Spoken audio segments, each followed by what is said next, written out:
Hola a todos, hoy es martes, 12 de agosto de 2026, y nuestro querido amigo, nuestro hermano Elijah Magnier, está aquí con nosotros.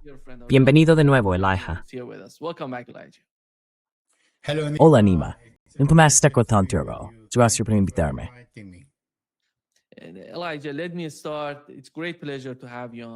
Elijah, déjame empezar.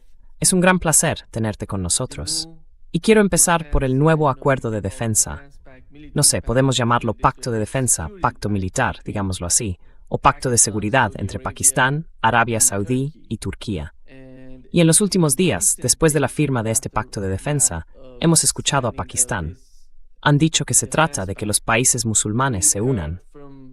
Arabia Saudí, de algún modo, ha guardado silencio al respecto. Dijeron que querían que Egipto formara parte de esto, pero parece que Egipto ha decidido no participar. Hubo dos informaciones. Una de ellas dice que proporcionaron a Egipto información de inteligencia falsa para ver cómo reaccionaría Egipto ante ello.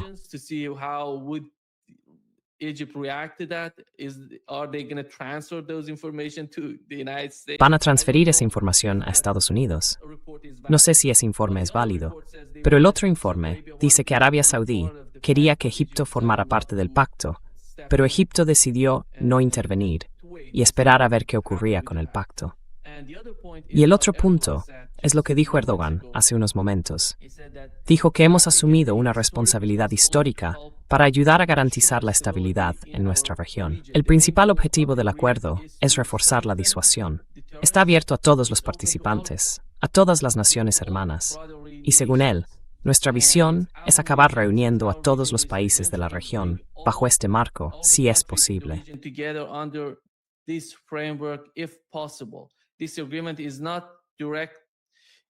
Este acuerdo no va dirigido contra ningún país. Su único propósito es promover la paz y la estabilidad en la región y el bienestar de nuestros pueblos. Sabemos que todo el concepto de que Arabia Saudí e Irán se acercaran gracias a ese acuerdo, a ese acercamiento mediado de algún modo por chinos y rusos, giraba en torno a la paz y la prosperidad de la región. Bin Salman, MBS, siempre habla de ello. Pero toda la guerra contra Irán, la participación de los países del CCG, la cooperación de estos países contra Irán, ha destruido de algún modo esa imagen. Pero ahora llega a la región una nueva señal. ¿Cuál es su interpretación de este pacto de defensa?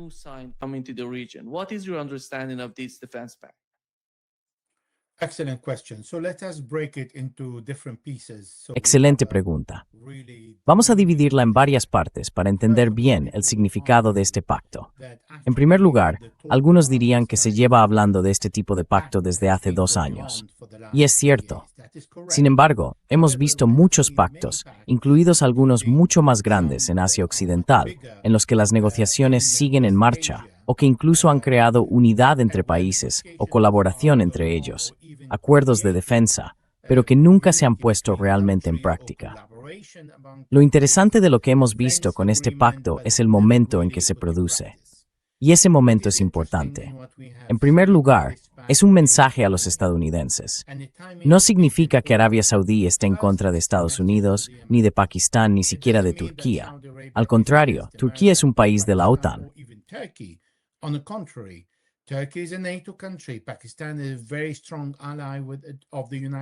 Pakistán es un aliado muy sólido de Estados Unidos, al igual que Arabia Saudí.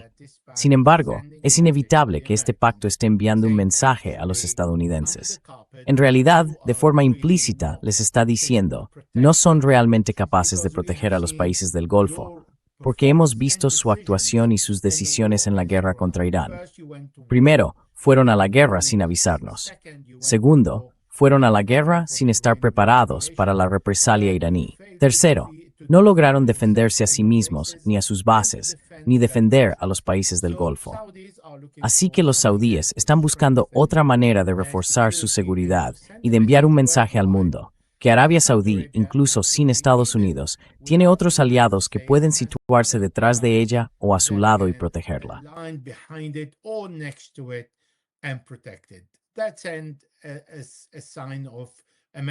Eso envía un fuerte mensaje de estabilidad. El segundo mensaje contundente va contra Benjamin Netanyahu e Israel en general. Hemos escuchado al primer ministro israelí, al ministro de Defensa y a los distintos ministros, incluidos ex primeros ministros de Israel, que son candidatos a liderar Israel en el futuro si Benjamin Netanyahu fracasa. Todos ellos se han pronunciado una vez más contra Turquía y Pakistán, algunos contra Arabia Saudí y otros contra Qatar. Y Arabia Saudí el principal objetivo, porque vinculó la normalización con Israel a la condición de una solución de dos estados en Palestina. Esto es algo que Benjamin Netanyahu nunca concederá a los palestinos. No les dará un estado palestino, ni siquiera en un metro de tierra en Palestina.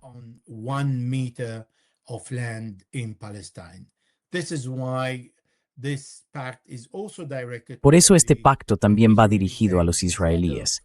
Les dice que, en vez de que Benjamin Netanyahu sueñe o piense que todos los países del Golfo van a hacer cola para normalizar relaciones con Israel, en realidad, ahora son aliados de lo que los israelíes llaman el nuevo Frente Suní, al que hay que atacar después del Frente Chií.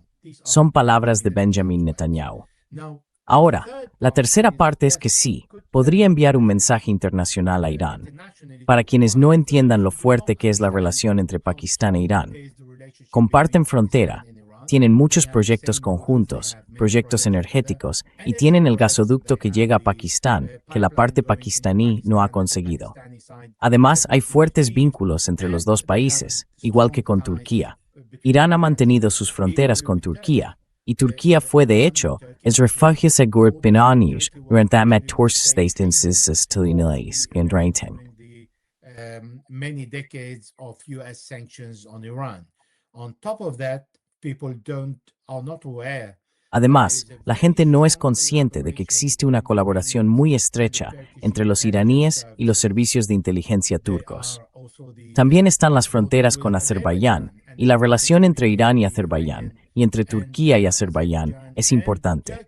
Por tanto, este triángulo es algo cuya estabilidad los tres países buscan en todo momento. Por eso, es muy poco probable que este hecho esté dirigido contra Irán, porque el día que Irán necesite bombardear Arabia Saudí, debido a la presencia de bases estadounidenses allí, Irán no dudará ni un instante y bombardeará territorio saudí con el único objetivo de destruir activos estadounidenses en Arabia Saudí.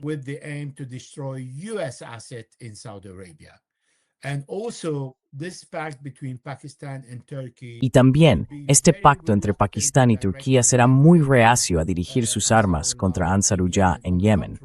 Al contrario, intentarán mediar y asegurarse de que esta crisis termine, porque hace falta paz y estabilidad en Asia Occidental y eliminar todos estos problemas entre los distintos países.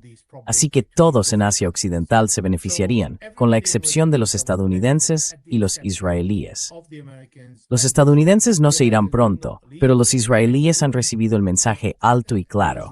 Los países del CCG no están haciendo cola para ir a Israel y llegar a un acuerdo con los israelíes, sino que están buscando otras opciones.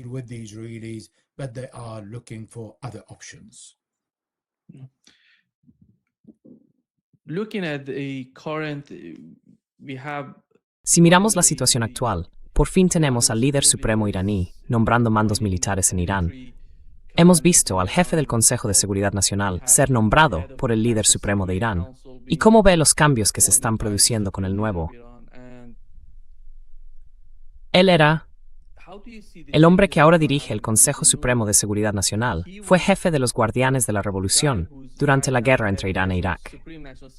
Sé que usted conoce muy bien aquellos años y lo que está ocurriendo en la región. ¿Cuál es su interpretación de lo que está pasando en Irán con estas nuevas personas que llegan al poder?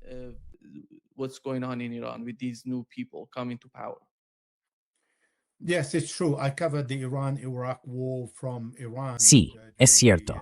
Cubrí la guerra entre Irán e Irak desde Irán durante los años 80 y he mantenido este contacto con los iraníes durante todas estas décadas.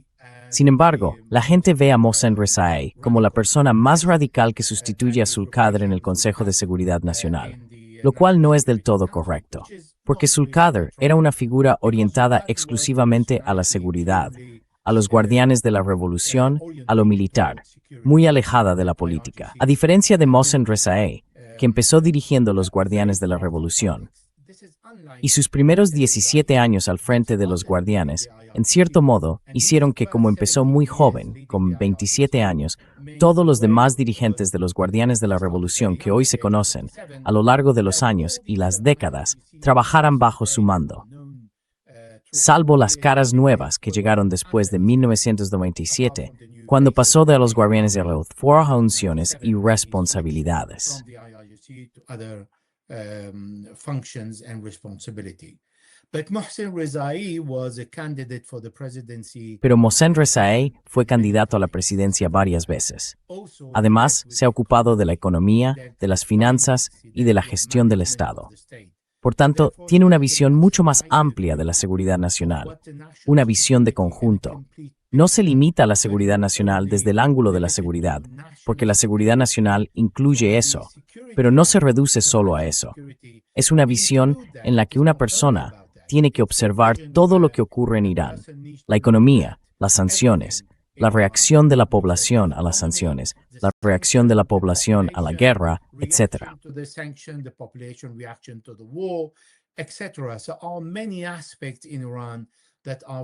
Así que hay muchos aspectos en Irán que son muy dinámicos, y alguien como Mohsen Rezaei es la persona adecuada para este puesto. También por otras cuestiones a las que voy a referirme. Si nos fijamos en el doctor Ali Larijani, era una figura muy conocida entre la población. Si camina por la calle, la gente lo reconoce. Si Zulkadr caminara por la calle, muy poca gente sabría quién es. Si Mohsen Rezaei camina por la calle, todo el mundo sabe quién es Mohsen Rezaei.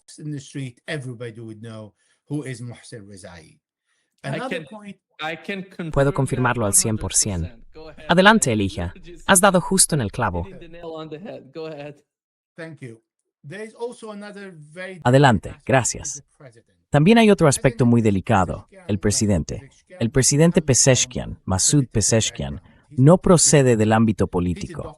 No es diplomático, es médico, pero es un buen hombre en la función que está desempeñando, representando a los pragmáticos, como se les llama en Irán, pero no es un pragmático rebelde. No estamos hablando de Hatami, no estamos hablando de Hashemi Rafsanjani, no estamos hablando de esos líderes.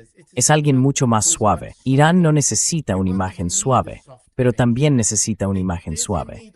Sin embargo, cuando Masoud Pezeshkian sale y dice algo que en realidad no está muy claro para todo el mundo, o en lo que hay contradicciones, porque los iraníes tienen opiniones firmes sobre todo y no están de acuerdo.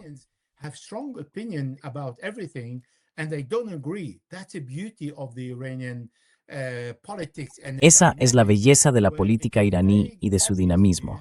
Es muy evidente que hay gente, incluso en las redes sociales, que pelea y acusa a otros de ser traidores, aunque sean de los más leales a Irán, como Khalibaf, por ejemplo. Estuvo en los Guardianes de la Revolución, ocupando puestos de liderazgo. Fue compañero de Haji Qasem Soleimani. Y de repente, porque aceptó el acuerdo, el memorando de entendimiento, es un traidor. Así que los iraníes pueden llegar a ese extremo, lo cual en mi opinión es saludable. Pueden hacerlo. Es su opinión, es su país. Pueden pensar lo que quieran al respecto y pueden expresar su opinión.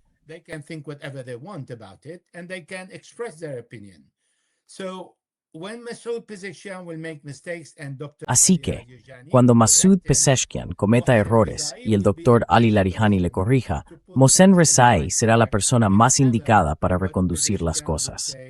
Si lo que diga Pezeshkian genera algún malentendido, especialmente entre los países del Golfo o en Occidente, se lanzarán sobre ello. Y me resulta enormemente divertido cada vez que un funcionario estadounidense de la administración dice, bueno, esta gente no está de acuerdo. No sabemos con quién estamos hablando. Lo cual está bien, porque no entienden que en realidad hay una decisión central en Irán. Y todo lo demás en la periferia es algo saludable y permitido. Pero hay unas 13 personas más o menos en seguridad nacional decidiendo qué hacer después.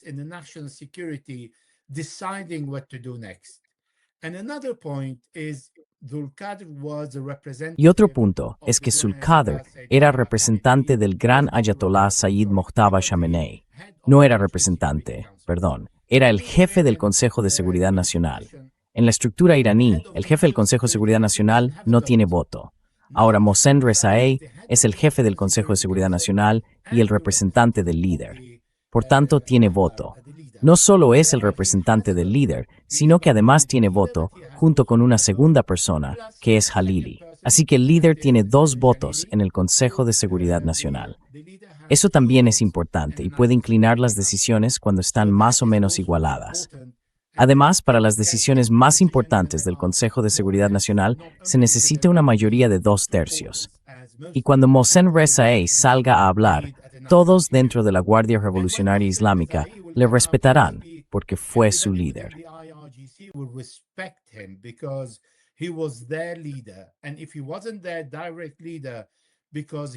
Y si no fue su líder directo, porque se marchó pronto y otras personas llegaron al poder, aún así conocen el peso que representa esta persona y saben que se le puede escuchar.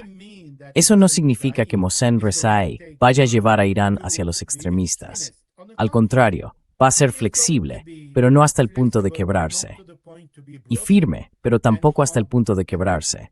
Flexible, sin dejar que le pasen por encima. Así que Mohsen Rezaei sabrá cuándo crear un equilibrio y cuándo decir no a los estadounidenses, cuando estos estén débiles. Y Estados Unidos, en las mesas de negociación, está débil, no en el plano militar. En el plano militar, tienen el país y el ejército más poderosos del mundo y han fracasado a la hora de abrir el estrecho de Hormuz a todos los barcos sin la intervención iraní.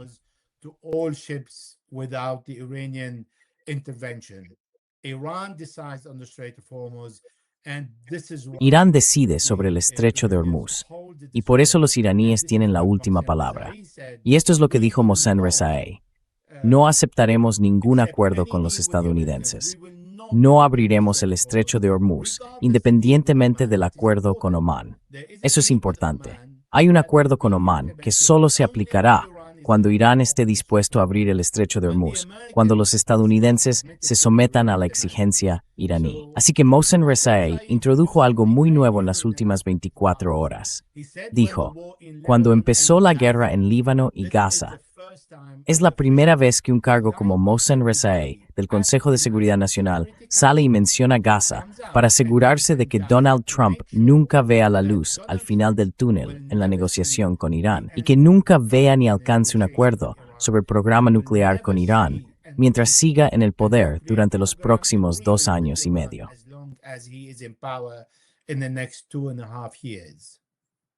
Sí, Quiero decir, usted es iraní y es la persona más indicada para valorar lo que expuse sobre Mohsen Rezaei, ¿sabe?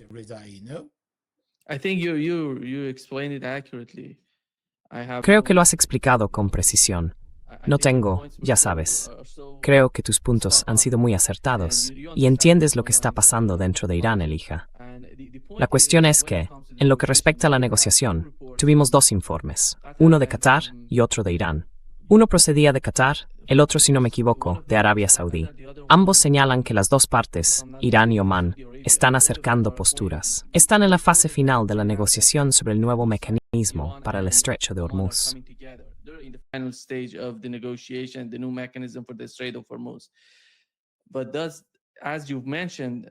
Pero, como has mencionado, o como he mencionado yo, eso no significa necesariamente que vayamos a abrir el estrecho de Hormuz. El estrecho sigue cerrado.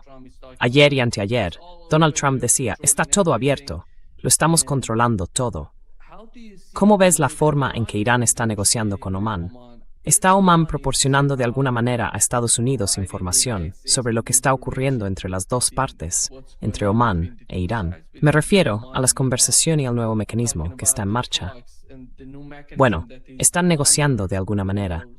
Aún no han llegado al borrador final.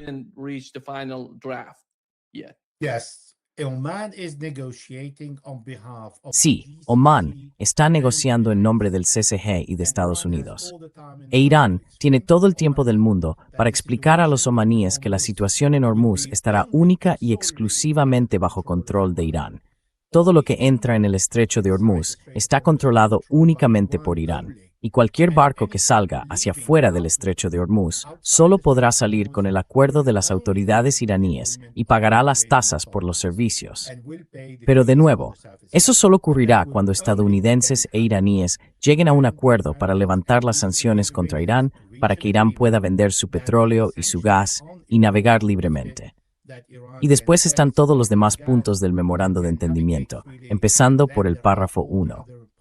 Lo que mencionó Mohsen Rezaei es el fin de la guerra en Oriente Medio, incluidos Líbano y Gaza.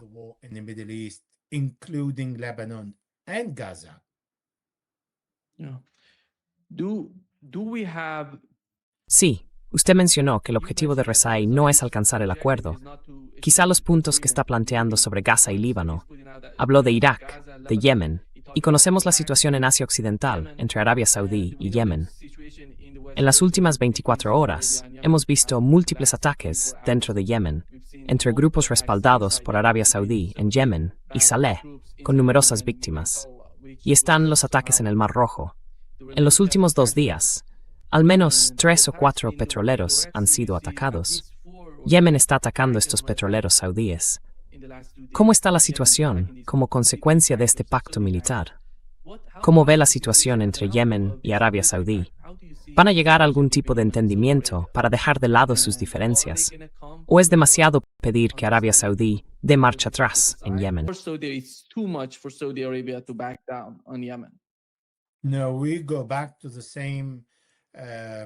No, volvemos al mismo asunto.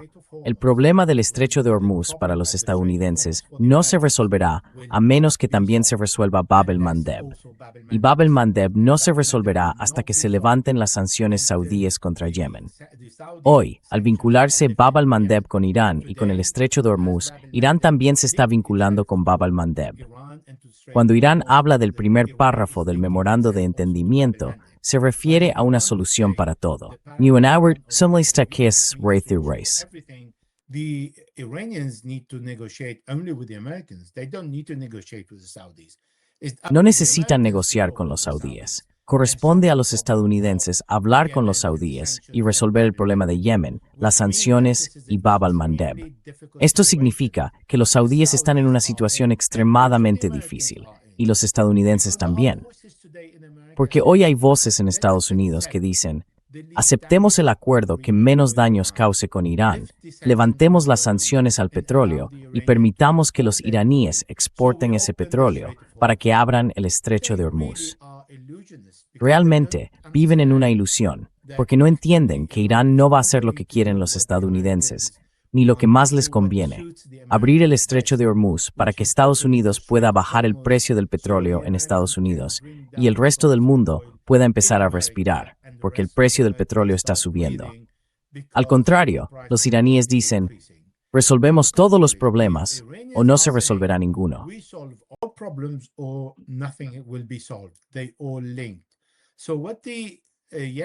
Todo está relacionado. Así que lo que están haciendo los yemeníes en Bab al-Mandab es detener la navegación saudí que se dirige hacia el Cuerno de África y hacia Asia. Además, los yemeníes están bombardeando incluso los petroleros saudíes dentro del Mar Rojo. Es decir, atacan a estos barcos cuando se dirigen hacia Egipto y el Canal de Suez. Aquí es donde Ansarullah está enviando un mensaje. En realidad, la exportación de petróleo no va a limitarse a 3.250.000 barriles al día. Eso es lo que este canal de Suez puede absorber diariamente, pero va a ser mucho menos. Y todo el mundo sufrirá no solo por el 20% del flujo de petróleo y gas que no pasa por el estrecho de Hormuz, sino también por un 28 o 29%. Así que aumentan el porcentaje. Y por cierto, me gustaría hacer un pequeño comentario sobre todos aquellos que tienen la ilusión de que el oleoducto que va desde Arabia Saudí y los Emiratos fuera del estrecho de Hormuz puede resolverlo, si me permite. Pero depende de usted.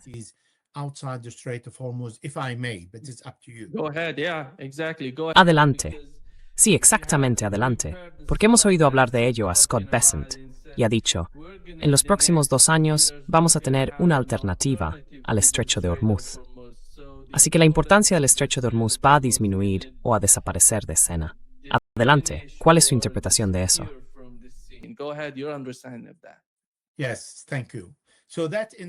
Sí, gracias. Así que eso indica, una vez más, que la administración o bien está mintiendo o bien es ignorante. En primer lugar, estos oleoductos subterráneos requerirán mucho dinero. Habrá quien diga que los saudíes y los emiratíes tienen mucho dinero, que pueden hacerlo, estupendo, pero no pueden poner bajo tierra las estaciones de bombeo ni la infraestructura energética. Tienen que instalarlas en superficie. Segundo punto. Este oleoducto necesitará entre 2 y 3 años para transportar aproximadamente entre el 35 y el 40% del petróleo que se transporta por el estrecho de Hormuz.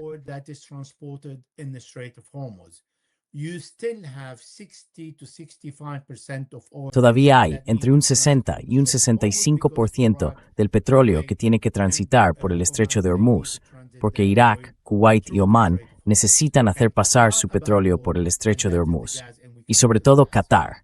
Y está el gas, que es de lo que vamos a hablar ahora.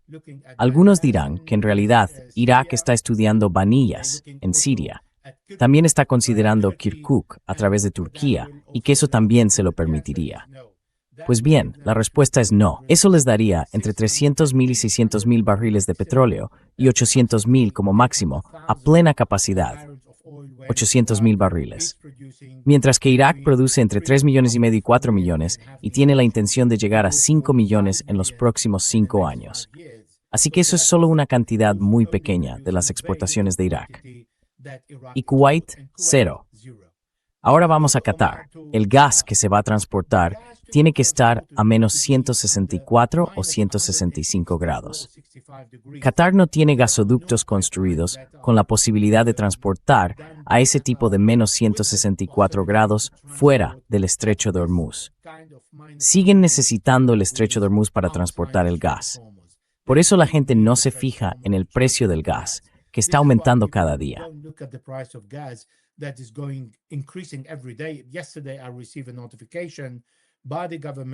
Ayer recibí una notificación del gobierno diciendo que, el mes que viene subirán el precio del gas y también habrá otra subida de la electricidad del 2,5%. Así que todo está subiendo, pese a las subvenciones de los gobiernos en Europa. Hay muchos elementos que realmente no son reales, que ofrecen los analistas y la administración estadounidense solo para calmar al mercado. Pero en realidad, eso no se aplica a la ruta alternativa al estrecho de Hormuz. Así que no, el estrecho de Hormuz es indispensable, al menos durante los próximos 3 o 4 años. Y cuando una parte esté disponible fuera del estrecho de Hormuz, solo será entre el 35 y el 40%, tras invertir mucho dinero, y aún así no estará disponible para todos los países.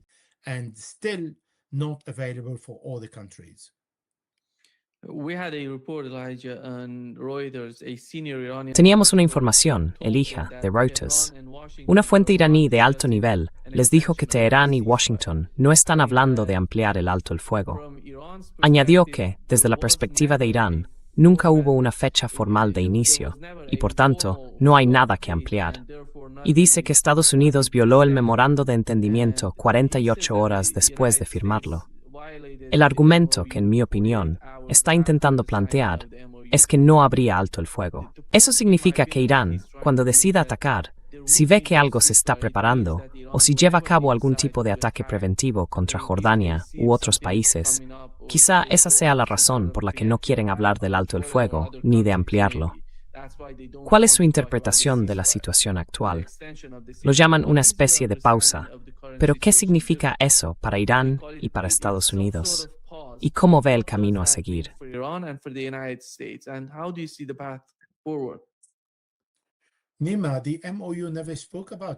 Nima, el memorando de entendimiento nunca habló de un alto el fuego.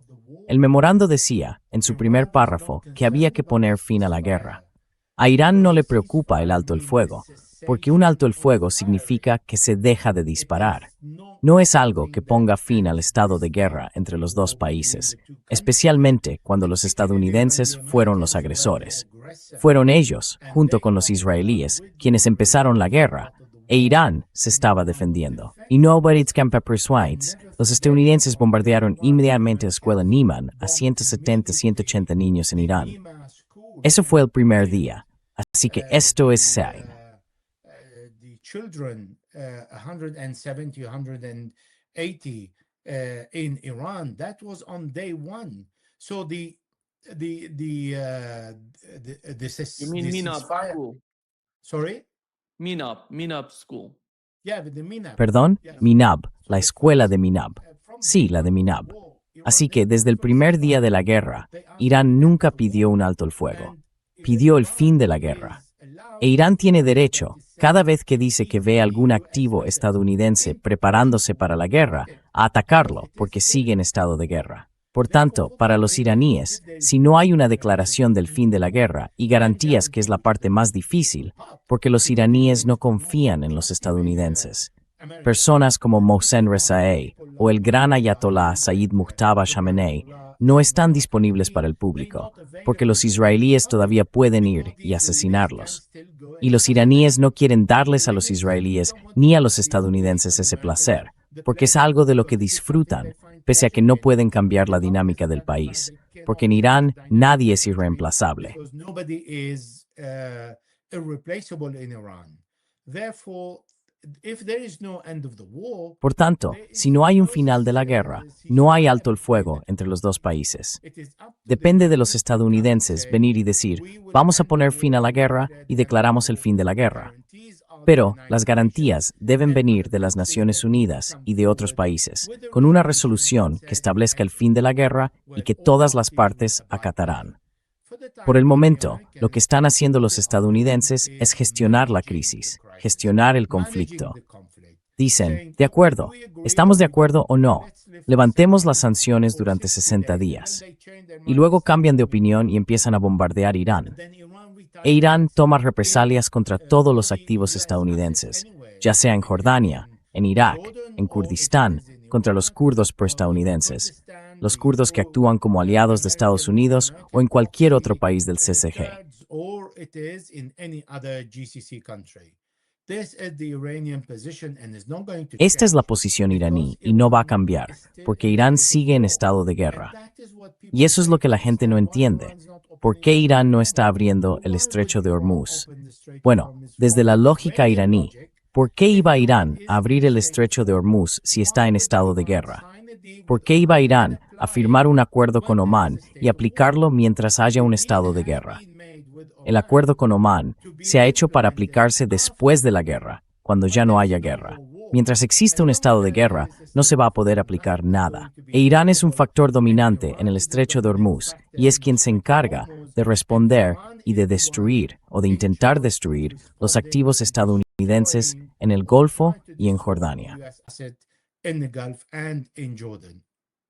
There was a report on Wall Street Journal. Hubo un informe en The saying Wall that Street Journal all que decía que GCC todos estos countries países will del Consejo de somehow Cooperación del accept the Golfo new están, reality de alguna of the manera, Strait of aceptando Hormuz, la nueva which is realidad Iran en el is in estrecho de control. Hormuz, que Irán tiene el control. Is that Y eso va a supported facilitar o or how ayudar long a Trump Donald Trump in en su his conflicto en curso con Irán. ongoing, conflict with Iran?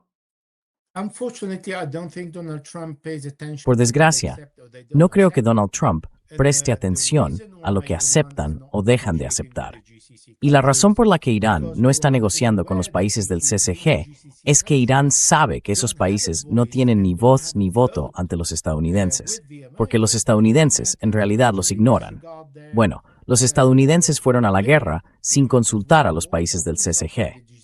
Y si la guerra empezó con la aprobación de esos países, entonces es aún peor, porque son igualmente responsables. Ahora, los estadounidenses están dispuestos a esperar las condiciones iraníes. El problema no está ahí. The problem is not here.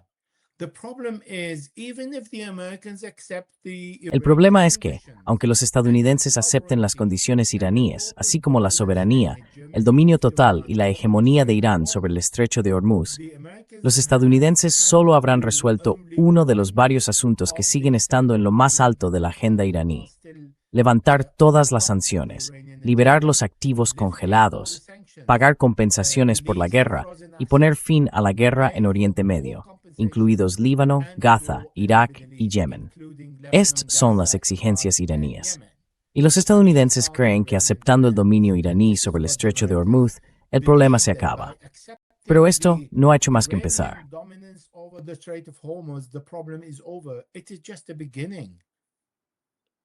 No. Do you see, Elijah, Ve usted, elija, ¿cuáles son los puntos para Estados Unidos? Hay dos puntos importantes. Uno de ellos es la economía, como usted ha mencionado, con el caso del Estrecho de Hormuz. El otro son los nuevos informes sobre los interceptores, los misiles. Y Donald Trump también tiene sus propias limitaciones. Al fin y al cabo, no va a tener tanta capacidad si decide continuar la guerra, porque eso significa que va a gastar más misiles, más interceptores. Y sabemos que los nuevos informes no muestran que tenga esas reservas completamente llenas y disponibles para usarse en la guerra. Lo mismo está ocurriendo en Ucrania. Los nuevos ataques de Rusia contra Ucrania muestran que Ucrania, literalmente, no tiene interceptores Patriot.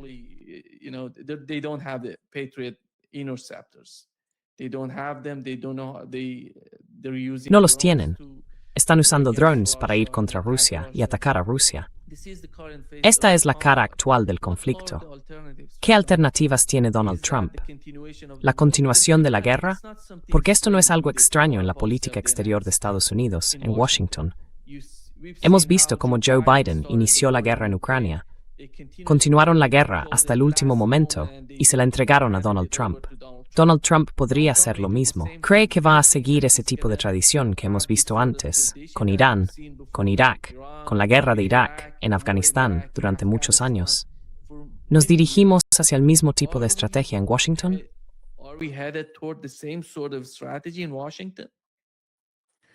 Washington is caught. Washington está atrapado. Donald Trump fue elegido porque entre las cosas que prometió a los estadounidenses estaban bajar el precio del petróleo y la gasolina y no ir a la guerra como hicieron sus predecesores. Sin embargo, fue a la guerra contra Venezuela. Fue a la guerra, aunque durara unos pocos días, pero fue a la guerra contra Irán. Y eso fue devastador. Criticó a Barack Obama diciendo, Obama va a llevarnos a la guerra contra Irán. Y luego cae en la misma trampa que Benjamin Netanyahu intentó tender a muchos presidentes de Estados Unidos. Y él es el único, según el congresista Van Hollen, son sus palabras, el único presidente estúpido que cayó en la trampa de Benjamin Netanyahu tras 40 años de intentos de llevar a Estados Unidos a la guerra contra Irán.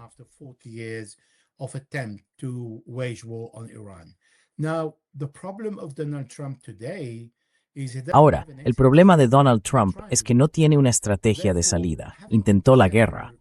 Por tanto, tener o no tener un sistema de misiles interceptores no cambia realmente nada. Porque para volver a ir a la guerra con Irán, ¿cuáles serían los objetivos que necesita alcanzar? Lo intentó. Intentó abrir el estrecho de Hormuz. Intentó destruir la capacidad de Irán. Bombardeó a Irán sin parar. Bombardeó en la costa todas las instalaciones que vio que podía atacar, tanto sobre tierra como bajo tierra.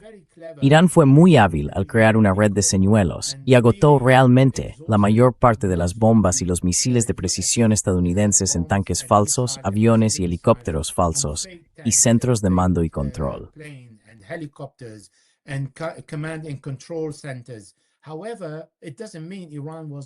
Sin embargo, eso no significa que Irán no haya sufrido daños. Irán ha sufrido daños, pero siguen luchando.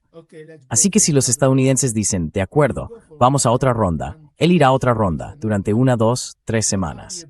¿Y después qué? ¿Qué objetivos se pretenden lograr? No puede lograrlos. No puede hacer nada respecto al programa de misiles iraní, al programa nuclear iraní, al control iraní del estrecho de Hormuz, lines therkerisis en rang temnades por main for, resepfed en murdio. Así sin nada me test. So he can't do anything about it. He tried to kill the top leaders with the Israelis. Intentó matar, junto con los israelíes, a los principales dirigentes, porque ese es el pasatiempo favorito de los israelíes, y no consiguió quebrar a Irán. Al contrario, apartó al gran ayatolá, que era una persona mayor, pero seguía siendo sabio y dirigiendo el país, y lo sustituyó por su hijo, que es joven. Solía dirigir la oficina de su padre. Estaba en contacto con todas las fuerzas en Irán y conoce muy bien Irán, gestionando los asuntos de Estado. Pero tiene 57 años, así que sigue siendo relativamente joven para dirigir el país. Así que lo que ha conseguido es causar a la industria iraní un problema que no existía antes de la guerra. Another war will serve him for nothing. This is Y otra why guerra Trump no le is servirá de nada. Por eso Donald Trump está atrapado. Y cuando está atrapado, necesita una salida y busca la opción menos perjudicial. No tiene esa opción menos perjudicial. No puede liberar el dinero iraní porque lo crucificarán internamente, dentro de Estados Unidos, todos los belicistas y los medios de comunicación. Lo atacarán por lo que no consiguió y por lo que le está dando a Irán.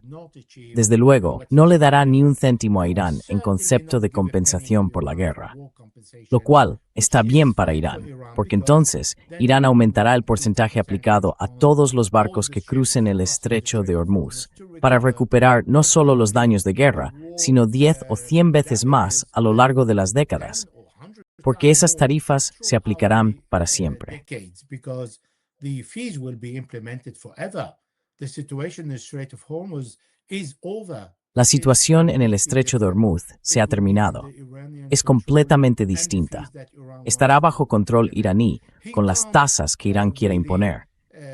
Él no puede realmente levantar todas las sanciones y darle a Irán los 110.000 millones de dólares. Así que está atrapado. Y por eso está empezando a pensar que puede hacerlo. Se está centrando en un solo problema que puede asumir: aceptar las tasas de Irán en el estrecho de Hormuz, resolver únicamente ese problema y parar ahí, manteniendo después las sanciones. Esto es lo que está diciendo. Pero de nuevo, está fracasando. ¿Por qué? Porque esta vez las sanciones incluyen al mundo entero.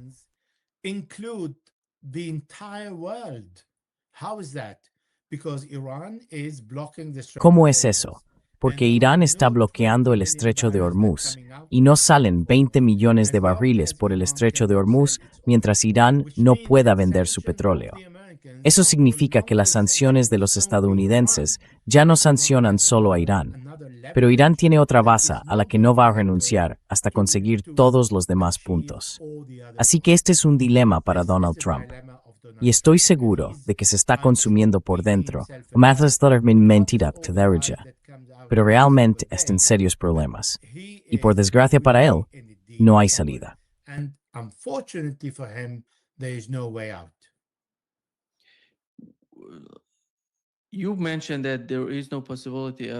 Usted ha mencionado que no hay posibilidad de que Estados Unidos levante internamente las sanciones contra Irán.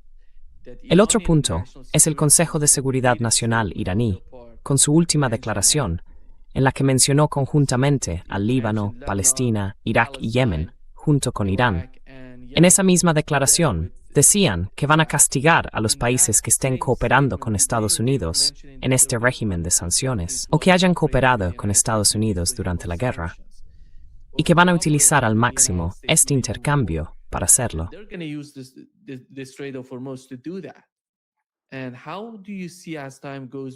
¿Y cómo lo ve a medida que pasa el tiempo? Sabemos que Estados Unidos no va a levantar las sanciones. No depende del propio Donald Trump. Depende del Congreso, de todos los partidos políticos dentro de Estados Unidos. Tienen que llegar a algún tipo de entendimiento, algo que, en mi opinión, no va a ocurrir por el momento. Así que la cuestión pasa a los europeos y a otros países que cooperaron, que participaron. ¿Cómo ve ese frente? ¿Y cómo ve la capacidad de presión de Irán en el estrecho de Hormuz, a medida que pasa el tiempo, para reducir la influencia o la presión de este régimen de sanciones?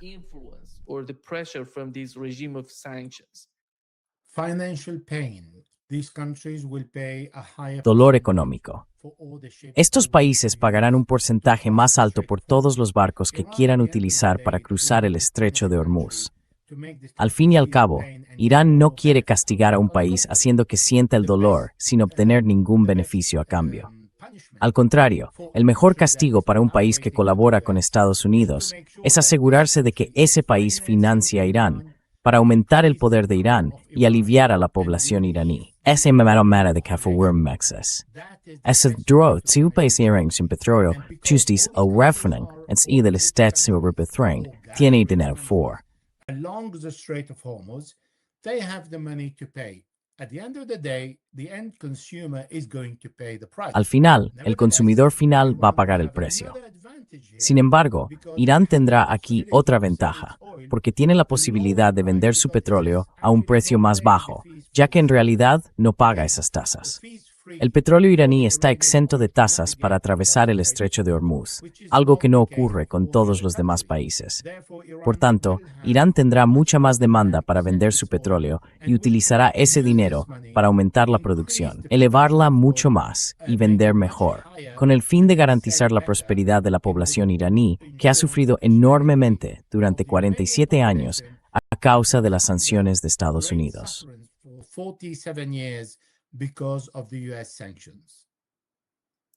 Do you think that the situation in the ¿Crees que la situación en Asia Occidental, Elisha, la forma en que has hablado del nuevo pacto militar o pacto de defensa, la manera en que está cambiando el estrecho de Hormuz y cómo Bab el-Mandeb está sometido a una enorme presión desde Yemen, ¿es esta la nueva cara de Asia Occidental? ¿Cómo se va a percibir en Washington? No hablo de Donald Trump.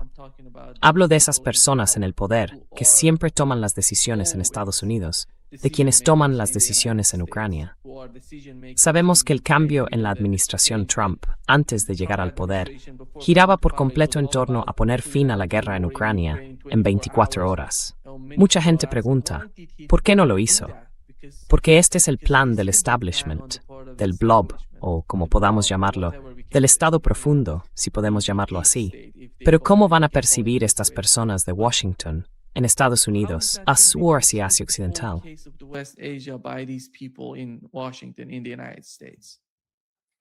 You brought the example of Ukraine a few times in this conversation. Has mencionado varias veces el ejemplo de Ucrania en esta conversación. Ucrania es un caso un poco diferente. En la época de Joe Biden, no fue Joe Biden quien inició esta guerra en Ucrania, entre Ucrania y Rusia. A lo largo de los años, muchos presidentes de Estados Unidos apoyaron a Ucrania para hacer frente a Rusia, hasta la Revolución de Color de 2014 y el golpe de Estado contra el presidente. Sin embargo, cuando llegó Joe Biden, la OTAN ya participaba en el entrenamiento de todas las fuerzas armadas ucranianas, preparándolas para enfrentarse a Rusia cuando llegara al poder un nuevo presidente estadounidense dispuesto a iniciar la guerra contra Rusia. Willing to start the war against Russia will come to power. Joe Biden created a base for 50 nations. Joe Biden creó una base para 50 naciones en Ramstein, Alemania, donde todos se reunieron para planificar la guerra contra Rusia y suministrar armas, ofrecer servicios logísticos y de inteligencia a los ucranianos y guiarlos. Algo más que guiarlos. Pero intento ser un poco diplomático aquí sobre qué atacar en Rusia y cómo hacerlo. Sabemos que entre Rusia y los ucranianos, la guerra estaba a punto de terminar en el primer mes, cuando los rusos llegaron a Hostomel, que está a 30 kilómetros de Kiev, y Zelensky estaba a punto de firmar un acuerdo en Estambul, en abril, cuando el primer ministro británico, Boris Johnson, fue a Kiev y le dijo que no firmara. Boris Johnson went to Kiev and tell him not to sign. So the whole West and NATO was behind. Así que todo Occidente y la OTAN estaban detrás de Ucrania, apoyando la guerra contra Rusia e impidiendo el acuerdo entre Rusia y Ucrania. Por eso vimos una columna de tanques rusos de 67 kilómetros en la línea, preparada para entrar en Kiev, pero detenida a causa de la negociación. Y fue entonces cuando Francia también desempeñó un papel al pedirle a Putin, y Putin cayó en ello, que retirara realmente parte de las fuerzas, como muestra de buena voluntad, de que de verdad quería la paz. Por eso fue engañado, el convoy empezó a ser bombardeado, y la guerra comenzó de nuevo. Esto no es lo que ocurre en Asia Occidental. En Asia Occidental tenemos el parto de un nuevo Oriente Medio que está a punto de nacer, con una imagen completamente distinta.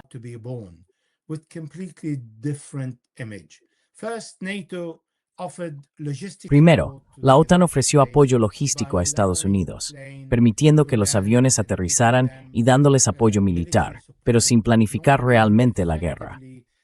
Los estadounidenses fueron lo bastante arrogantes como para no pedir ningún apoyo, y a diferencia de cualquier guerra anterior, fueron a la guerra sin el respaldo de Europa ni de la OTAN.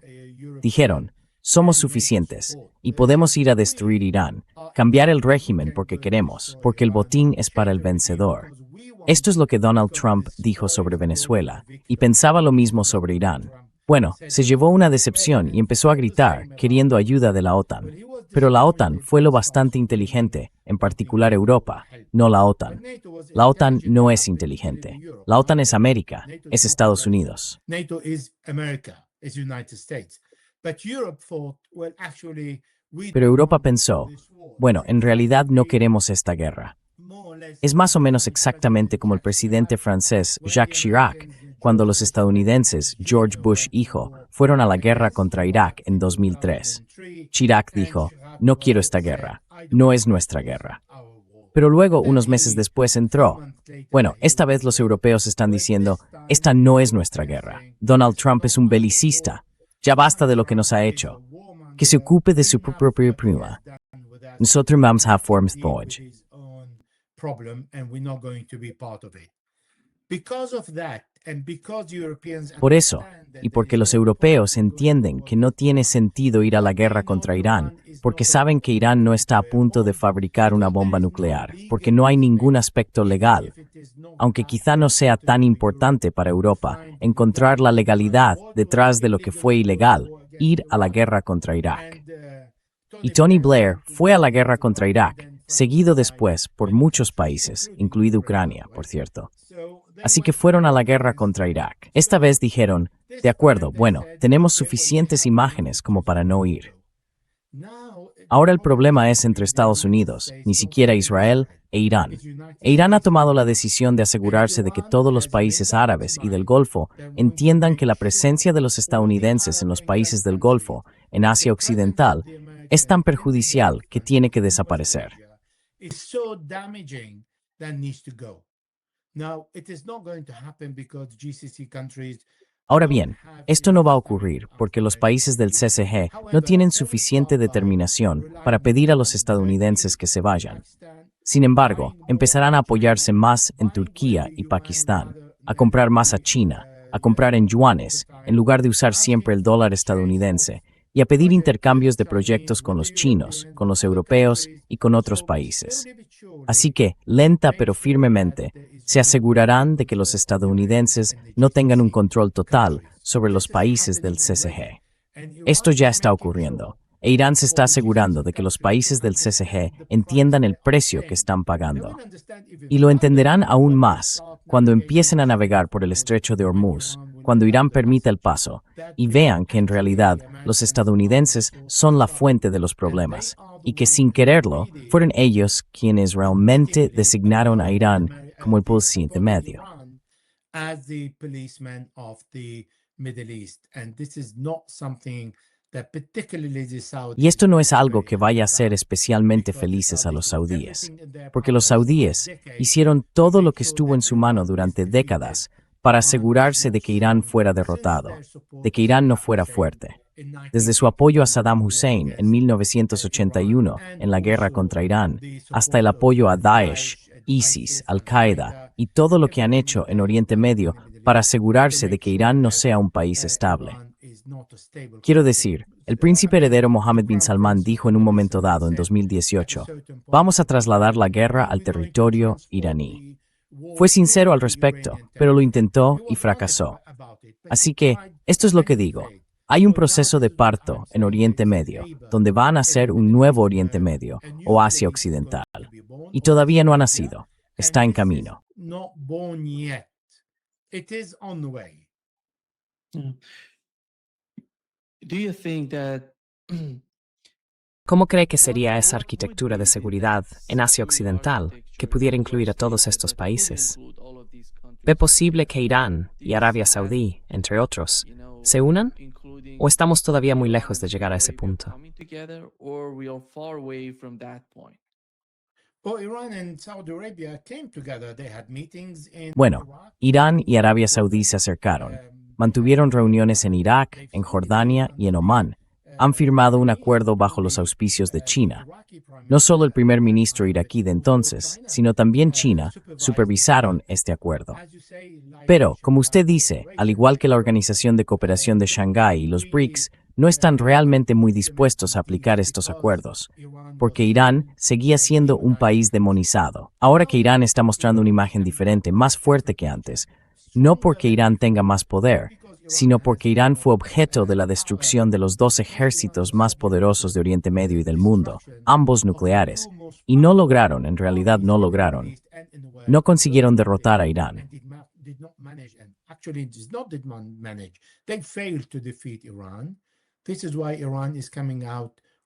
Por eso, Irán sale con esta especie de victoria. No fue derrotado. Arabia Saudí necesita hoy entenderse con Irán. No va a someterse a Irán. Es algo que los saudíes jamás harían.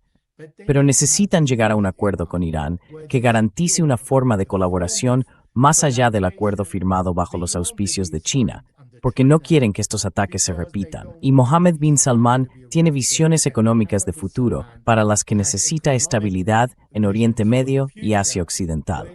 Por eso, en realidad, no quiere más guerras contra Irán. Y no creo que los estadounidenses ni los israelíes vayan a plantearse actuar contra Irán, al menos durante los próximos 20 años.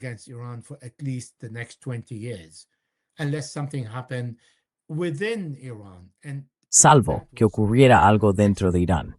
Y hasta eso se ha puesto a prueba muchísimas veces. Todos los disturbios, lo de Mahsa Amini y todas las revoluciones de colores que han tenido lugar en Irán por motivos muy distintos. Todo eso fueron intentos. Los israelíes dijeron que habían enviado miles de Starlinks, enviaron armas, tenían al Mossad dentro del país, incluso construyeron fábricas de drones en Irán, y fueron capaces de provocar el caos en junio de 2025. Y esto lo digo por primera vez. En junio de 2025, si los estadounidenses hubieran entrado en la guerra junto a Israel, Irán habría tenido graves problemas. Pero, gracias a Benjamin Netanyahu, Irán ha sobrevivido hasta hoy. Y me explico.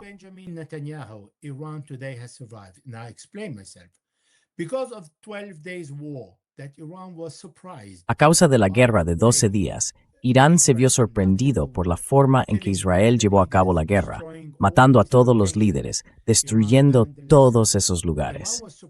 Irán aprendió la lección. Irán se sorprendió de cómo Hezbollah fue sorprendido por el ataque de septiembre, pero los iraníes entendieron que lo que ocurrió en Líbano les ocurrió a ellos, y por eso lo han cambiado todo. Llevaron la fabricación de misiles al subsuelo, llevaron los lanzadores al subsuelo, crearon una división de señuelos por todo el país, lo trasladaron todo al subsuelo. Para cada líder, crearon otros 2 y otro vicepresidente. Han creado respaldos y alternativas para todo.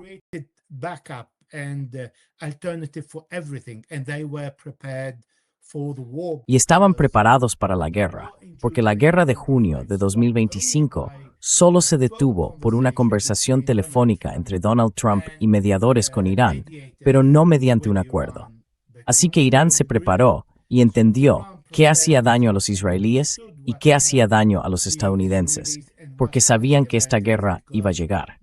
Pero ahora, lo que va a ocurrir es que los saudíes entienden que se ha intentado todo. Los países del Golfo entienden que los israelíes y los estadounidenses hicieron todo lo posible. Incluso pagaron la mayor parte de los gastos de esta guerra. Pero no les funcionó. Y como no les funcionó, ahora tienen que convivir con Irán. Esta es la situación en la que estamos.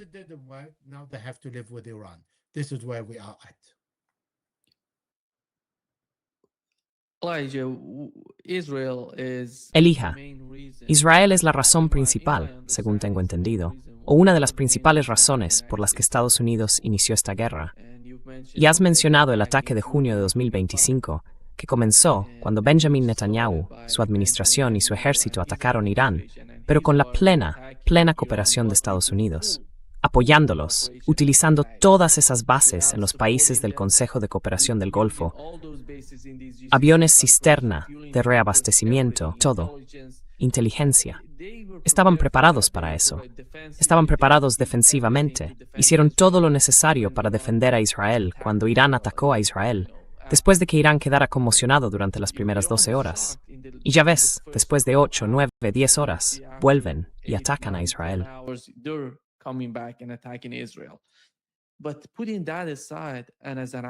Pero, dejando eso a un lado, y como consecuencia de lo que ha ocurrido hasta ahora, yo diría que Israel, hoy por hoy, militarmente está desnudo. no tiene tanta capacidad ofensiva ni defensiva, básicamente defensiva, porque si intenta atacar a Irán, tiene que usar esos cazas. No tiene tanta capacidad para usar misiles balísticos o misiles hipersónicos como la que tiene Irán. Tiene que usar cazas. Y de nuevo, Estados Unidos tiene que estar ahí para ayudarles. Y esos radares ya no están. Por eso va a ser tan difícil para Israel hacerlo por su cuenta, sin Estados Unidos. E incluso Estados Unidos, cuando intenta atacar a Irán en la zona sur, en la zona oeste de Irán, se ve que no entra en el espacio aéreo iraní.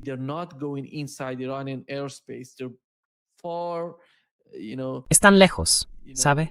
Están muy, muy lejos de las fronteras iraníes, por ambos lados.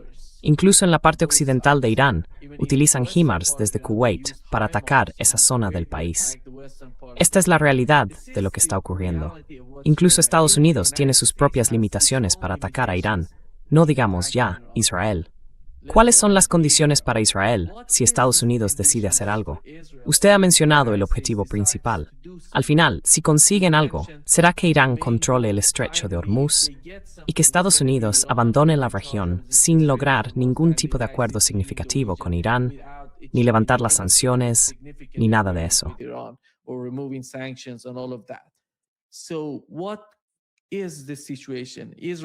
Entonces, ¿cuál es la situación?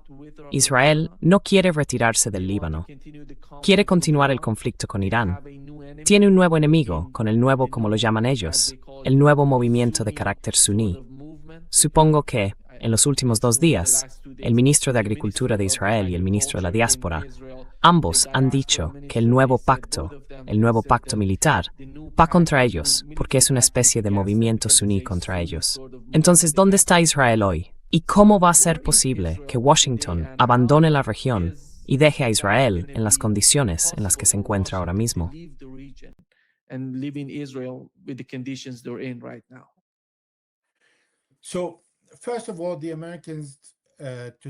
Así que, antes que nada, los estadounidenses entienden hoy que no hay objetivos alcanzables con Irán bombardeando Irán. Así que desde el punto de vista militar, no pueden lograr nada, solo están gastando bombas y lanzándolas. Y la postura iraní se está reforzando, se está endureciendo. Los iraníes están añadiendo exigencias a la lista, no reduciéndola. Y eso está teniendo un efecto contrario para Donald Trump. Y él lo entiende. Lo que quieren los israelíes es que Irán bombardee Israel, porque los israelíes están deseando ir a bombardear todos los depósitos de petróleo, la energía, la electricidad y toda la infraestructura civil de Irán. Están preparados para hacerlo en cuestión de 1 o 2 días. Ir, bombardear todo eso y empujar a Irán a que responda bombardeando Israel.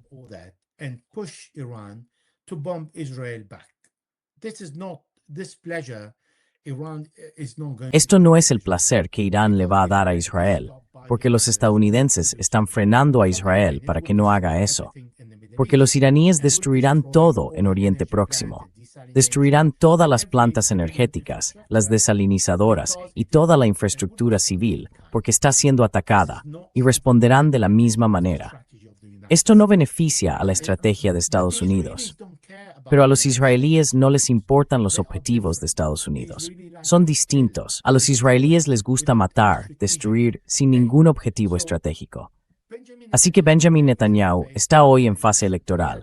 Tiene elecciones en octubre, y para eso necesita una guerra. Le apoyan personas como Ben-Gvir y Smotrich, el ministro de Seguridad Itamar Ben-Gvir y el ministro de Finanzas Bezalel Smotrich. Necesita un partido radical porque él mismo es radical, y los radicales necesitan combustible para que su rueda siga girando.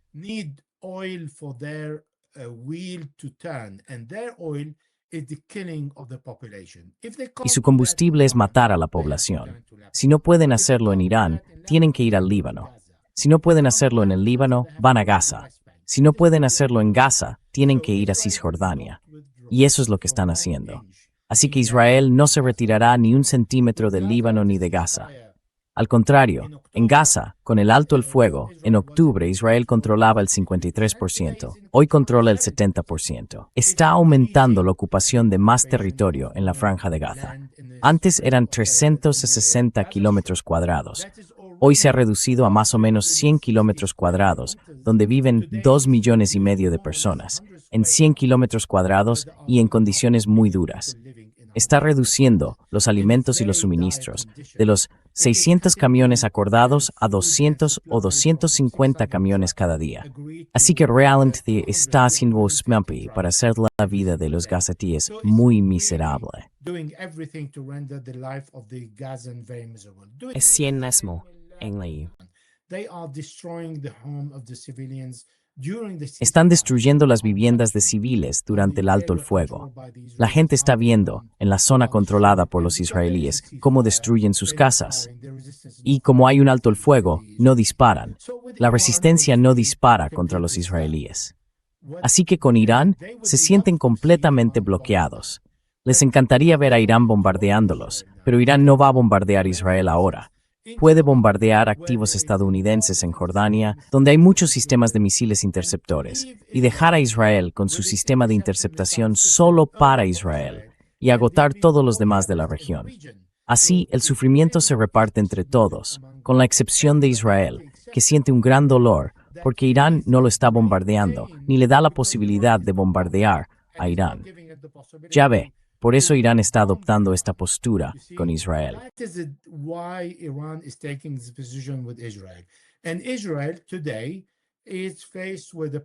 Y hoy, Israel se enfrenta a un presidente de Estados Unidos que no quiere que Benjamin Netanyahu sea reelegido. Por eso dijo que Benjamin Netanyahu no va a ser reelegido. Y la respuesta llegó del partido Likud, cuyo presidente es Benjamin Netanyahu, y dijeron no. Se va a presentar a las elecciones y va a ganar. Así que por primera vez hay diferencias entre un presidente republicano de Estados Unidos y Benjamin Netanyahu, que antes solía enfrentarse a los presidentes demócratas. Ahora, por primera vez, tiene una postura distinta. No porque a Donald Trump no le guste Israel, sino todo lo contrario. Donald Trump está haciendo todo lo posible por apoyar a Israel y cree que Benjamin Netanyahu está perjudicando a Israel. Así que quiere salvar a Israel de Benjamin Netanyahu. Esa es hoy la posición de Israel bajo Benjamin Netanyahu.